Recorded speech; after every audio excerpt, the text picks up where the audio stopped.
information, news, and entertainment on demand. WSRadio.com.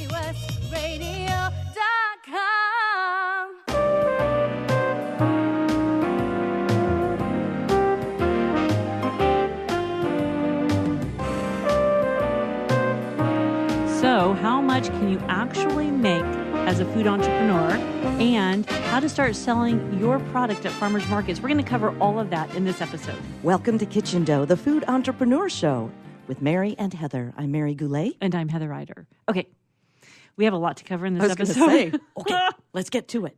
All right, the good thing about is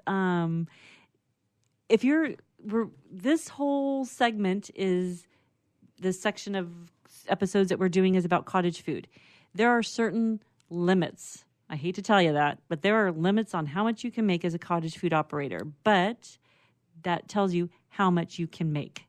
So you have to really figure out what the limits are in your state, because the laws on cottage food are very particular in how much you can make. Some states say $5,000 is the cap. Some say $50,000, some say no limit. So what you need to do is figure out in your state how much the law allows you to make.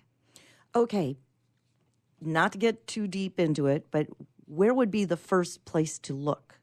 Go state of California food laws? You can do that. You can also go to kitchendough.com, because we're going to have a great resource for you on how to quickly take a look at all the different cottage food laws and from state to state. We have that resource. We know where to go, so you can go check that out or sign up for our newsletter at kitchendough.com, and then we're going to be sending that information out to you as well. But basically, it is just all over the place. For example, $10,000 or less, and this is the last time I checked, and know that these numbers are dynamic. So laws change; they get modified. So always be sure that, we might tell you a couple of numbers here, but just make sure that you're verifying these with your state. So in $10,000, you can only make up to $10,000 in a cottage food business in Colorado, South Dakota, Vermont, Virginia, Wisconsin.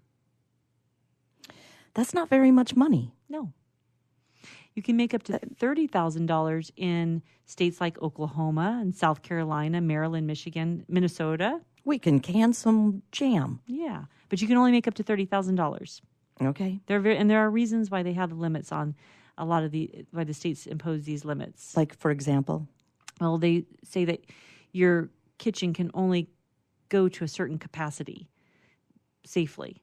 You can't store all those ingredients in a home kitchen. You don't have enough refrigeration.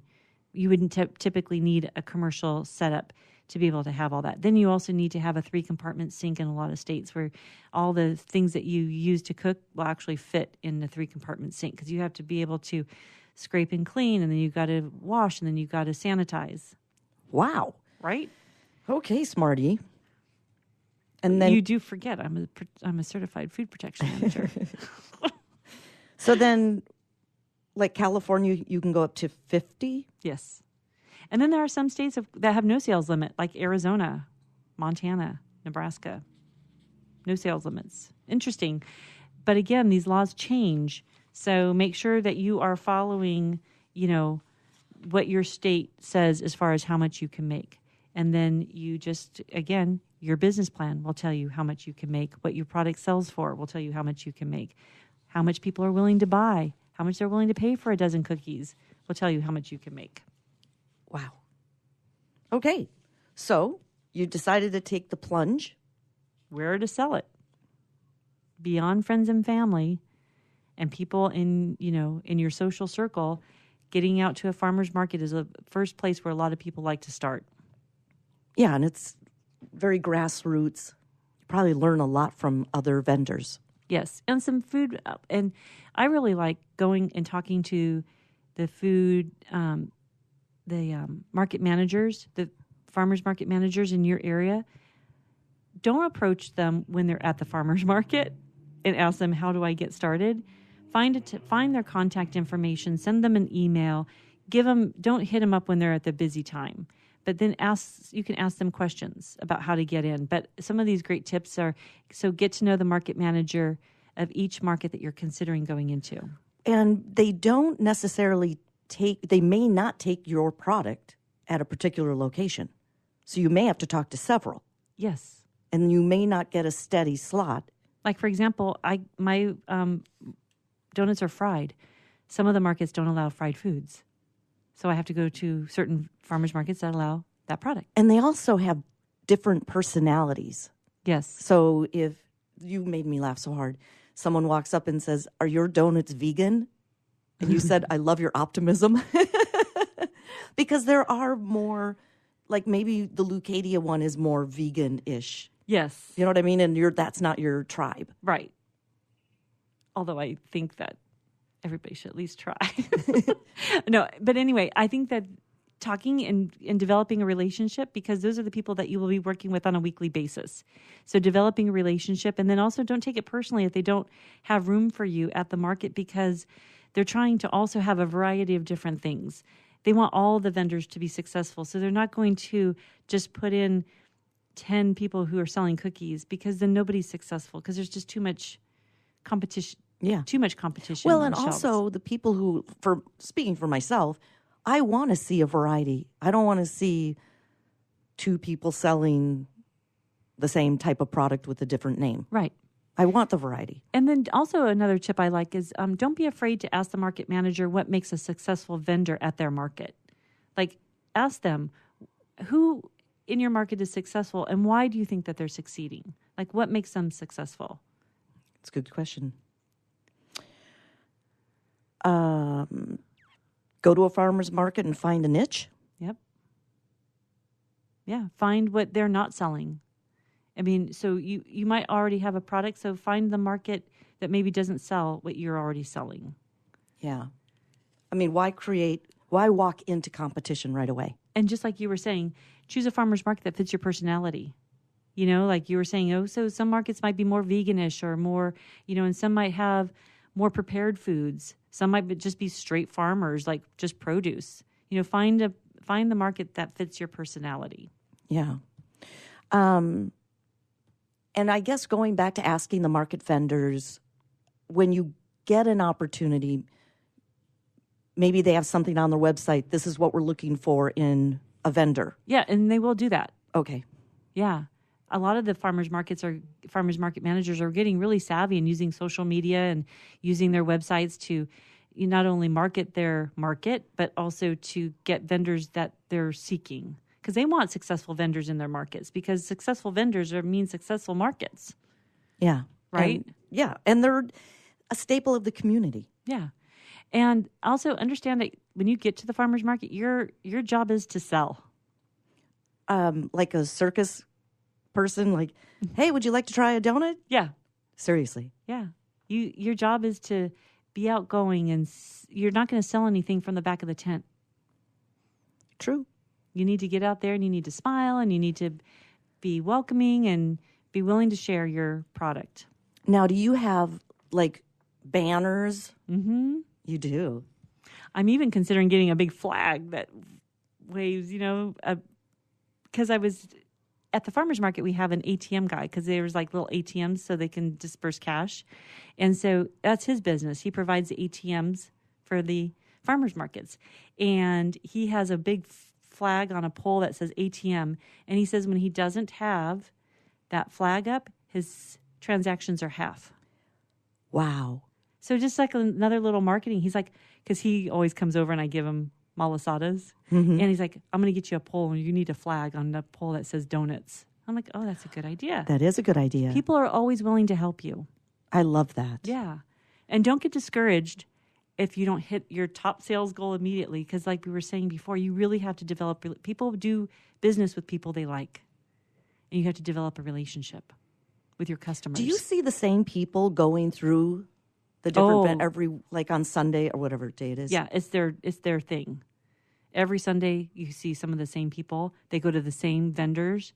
And I've been doing the same farmer's market at this time that we're doing the show. I've been doing the same one for like 9-10 weeks. And I now have a following. a following. Nice. And I have customers coming back week after week. And when I'm not there, There was one week I wasn't there. They're like, where were you last week? So that's a good feeling. That's awesome. But it's business. You're developing a clientele. Even though it's donuts or cookies or jams or jellies or salsas or sauces, whatever, you're developing a clientele. So good. Well, then, with that said, you have to be bold about what makes your product great. Yes. Like you said, you can't bash a competition, but you can say, my donut has a little bit more of a unique flavor in this area. Right. The farmer's market lifestyle is good for part-timers and full-times. If you want to create a living wage, if you want to make a part-time wage, you work part-time. If you want to make a full-time wage, you have to be at a farmer's market every day. Like, you got to find 5 different farmers markets and be there 5 different days of the week to make a full-time living. It's just kind of the way it is.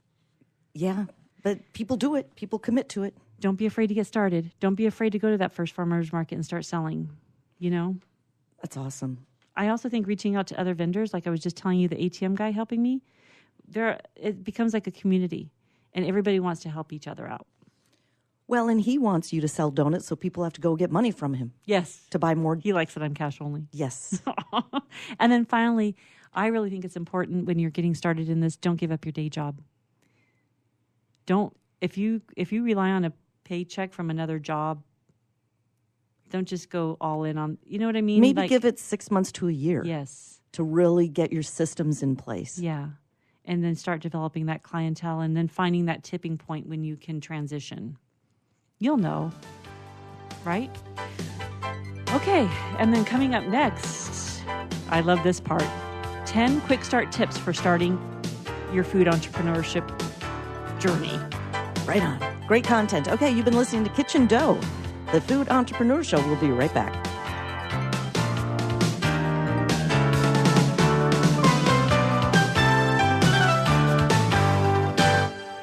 Thank you.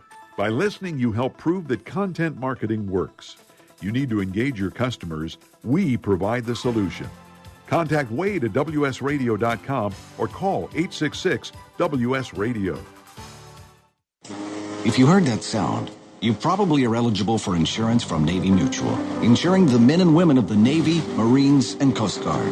Here's what one policyholder, retired Navy Commander Thomas Dade, had to say. Navy Mutual is the best insurance decision I ever made. I wish you had a savings plan available that earned the rates my Navy Mutual insurance has been earning. Navy Mutual Aid Association, started by military members in 1879, serves active, reserve, and retired military today. Navy Mutual honors our military by providing them affordable life insurance with the features they need without fine print, sales fees, or military service restrictions. Value, integrity, trust, and stability are the cornerstones on which our commitment to you and your loved ones are built. Call Navy Mutual at 1-800-628-6011 or NavyMutual.org for your personal life insurance plan consultation. 1-800-628-6011 or NavyMutual.org. Navy Mutual, insuring those who serve. Which sandwich is healthy and tasty? Which sandwich can come on bread or in a bowl? Which sandwich comes 51 different ways, so it's always your way? A which sandwich. Stop into our shop in Hazard Center. We're upstairs from the Hazard Center Digiplex. Bring in your movie ticket. We will add a free drink and chips to your sandwich order. Or order online at whichwich.com, and we will have it ready and waiting. WHICH, whichwich.com. Hi, this is Rob Barnett, VinVillage.com, where wine lovers connect. Be sure to tune in weekly to Vin Village Radio for exclusive, in-depth interviews with the who's who in wine and food. I can't speak more highly about Progressive Medical Center and how they've helped me get my health back, get my energy back. And Dr. Agoli, when I first came to you guys, you found a thyroid problem, and I had no clue. But that's really common with a lot of your patients, right? Underactive thyroid is the most misdiagnosed condition in the United States. According to the American Academy of Endocrinology, well over 25% of the population is not being diagnosed properly. It's because of the testing parameters. If you go to your traditional doctor, they could be missing a key component. If you have crushing fatigue, inappropriate weight gain, cold hands, cold feet, losing hair, lack of concentration, even headaches and migraines could be caused by underactive thyroid. At Progressive Medical, we get to the root cause of the problem because we are integrative, and integrative medicine is good medicine. We use a combination of medication, natural supplements, diet, nutrition, lifestyle modification, and that's what makes it so unique because we tailor it to your personal needs, and that's interesting because you are tailored. Yes, and if you want to get your energy back, be the most vibrant version of yourself, you got to get to Progressive Medical Center. I'm so glad I went. Contact them today through progressivemedicalcenter.com.